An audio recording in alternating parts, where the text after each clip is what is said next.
Most travelers arrive in Mexico with an unspoken question. Is it safe? Puerto Vallarta feeds two extremes in the imagination. It's either a five-star resort paradise or a no-go zone that nobody should enter. The truth is much grayer. And much more important, it changes completely depending on three decisions you make before you land. Let me be clear right from the start. Puerto Vallarta is safer for the average tourist than you think. But safer than fear is not the same thing as completely safe. There are safe bubbles that work very well, and there are traps that nobody warns you about. Today I'm going to separate those two things exactly so you understand where the real risk is and where it's just paranoia. Before anything else, understand this. Puerto Vallarta is divided into very different zones. And this is where most travelers get lost in information. Because when you read crime in Puerto Vallarta, you're not reading about the hotel zone. You're reading about zones that exist 10 kilometers away, where no tourists should be. The hotel zone is the beach area, resorts, and tourist commerce. It's heavily patrolled. Not because it's a crime-free paradise, but because that's where tourist money flows every day. Mexico is no different from the rest of the world in that regard. Security is proportional to the presence of surveillance and commercial flow. The reality is this. Most reported crimes in Puerto Vallarta happen in residential neighborhoods far from the coast. Neighborhoods where people are involved in local conflicts. You going to Avenida Mexico with a tourist camera and money in your backpack is a completely different universe from what the general crime numbers show. So the first decision that changes everything is this: whether to stay or not stay within the tourist bubble. And I'm not judging the bubble. I'm saying it works. Now, this seems obvious, but most travelers don't make the right comparison. Puerto Vallarta, in terms of crime against tourists, is safer than Sao Paulo, safer than Rio de Janeiro, safer than American cities like New Orleans or parts of Miami. But here comes the important detail. Puerto Vallarta has a bad reputation because all of Mexico has a bad reputation. And that generalization kills the specific argument about the city. Los Cabos, which is also on the Mexican Pacific, has a worse reputation and statistically more crime involving tourists. Cancun has more direct robberies. Puerto Vallarta became famous for being Mexico's gay-friendly destination, and that brought a lot of money and structured tourism. With structure comes security. What I want you to understand is that being in Puerto Vallarta is a calculable risk that's smaller than a lot of people think. But it's not exactly zero risk. Here is where the reality gets heavy. The main risk factors in Puerto Vallarta are not randomness. There are specific decisions you make. First decision: using drugs, buying drugs, or getting involved with the drug industry in any way. This includes asking a guy on the beach. This changes everything. Tourists who get into conflict with trafficking face real consequences. Second decision: walking around with a lot of visible money, expensive cameras without discretion, or being alone in certain neighborhoods after dark. Not because Puerto Vallarta is different from the rest of the world, but because robbery is a crime of opportunity, and opportunity is created. Third decision: going to bars very late at night in places that aren't clearly tourist establishments. Here you get robbery, alcohol-related conflict, or engagement with situations that start innocent and end badly. Fourth decision: renting your own car and driving to zones you don't know at times of low visibility. Traffic accidents in Mexico are real. Some streets are robbed. You become a target in motion. The important thing here is that none of these risks are invisible. All of them are manageable if you make a conscious decision. Most travelers who have problems in Puerto Vallarta made one or more of these decisions. Let me be direct. If you want to stay completely within the safe bubble, these are the zones. The entire hotel zone is safe. The Malecón up to the center level is safe and policed. Marina Vallarta is safe. Conchas Chinas is a beautiful residential neighborhood, and it's okay. Puerto Vallarta Centro, on the tourist avenue, is safe.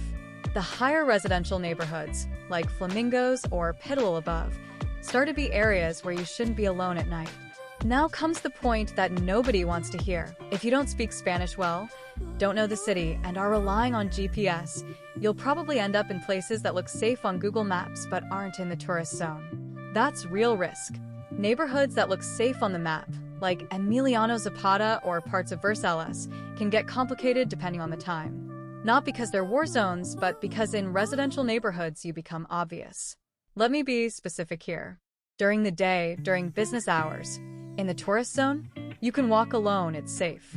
Even if you're a woman traveling alone. At night, until 11 p.m., in the tourist zone, and in bars that clearly receive tourists, safe. You can call Uber, you can walk in a group, you can hang out in a bar. At night, after 11 p.m., anywhere that's not a resort with security, here the risk starts to go up. Not explosively, but it goes up. You can go, but prudence says to take a taxi or Uber instead of walking. In the middle of the night, anywhere that's not inside a resort, avoid it. Not because it's impossible to be safe, but because it significantly reduces your safety margin. This isn't paranoia. It's risk geometry. The fewer people on the street, the more you stand out. The more you stand out, the more you become a potential target. Here's something that nobody likes to talk about. The quality of the security system in Mexico is not the same as in Canada or the USA. Tourist police in Puerto Vallarta are well-trained and present. Local police have corruption. That's reality. If you're robbed and depend on local police to resolve it, the chances of resolution are low. The other side of that is that police are polite with tourists. If you're approached, they want your documentation, not your money. And yes, some police will ask for a bribe if you do something wrong. But a tourist visiting in the right zone shouldn't have that kind of interaction. Travel insurance becomes real here. If something happens, you have recourse through tourist police, your consulate, and the insurance company. This makes the risk more calculable. I want to list this clearly because I see it happen all the time.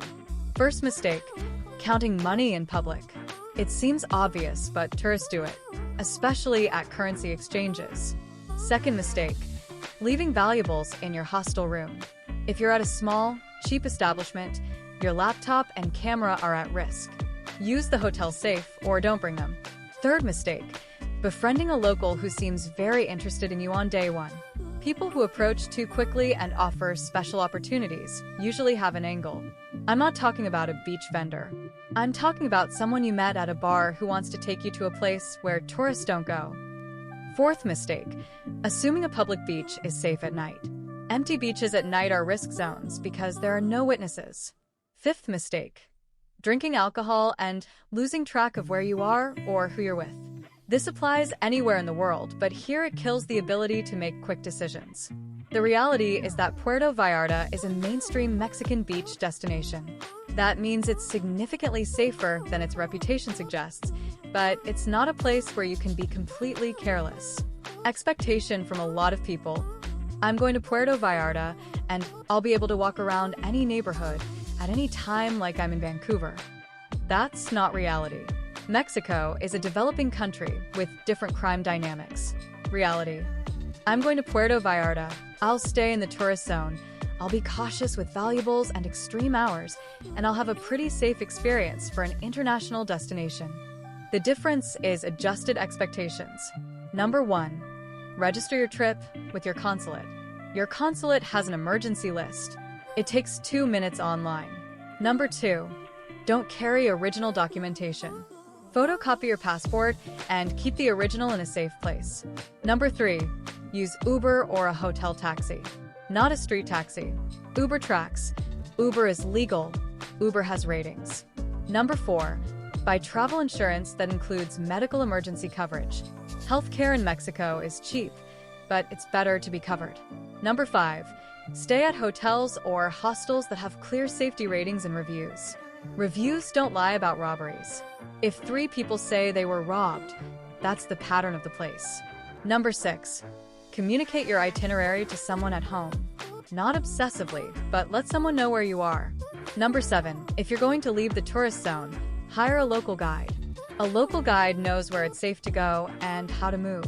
It costs money, but it drastically reduces error margin. The last thing I need you to understand is that fear of Puerto Vallarta is often greater than the reality. Millions of people visit Puerto Vallarta every year. If it were so dangerous, travel agencies would stop selling it. But fear isn't completely unfounded either. There are zones that are really dangerous. Crime exists. Robbery exists. There are people involved in very serious things. The truth is that Puerto Vallarta is safe for tourists who respect some basic rules. It's safe if you don't seek out risk.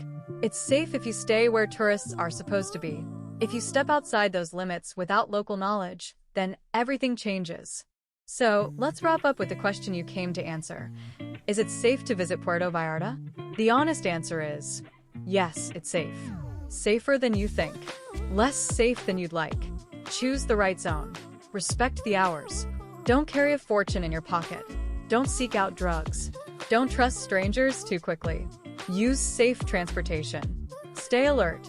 Do that, and you'll leave with incredible stories, beautiful beaches, delicious food, and an experience that's well worth it.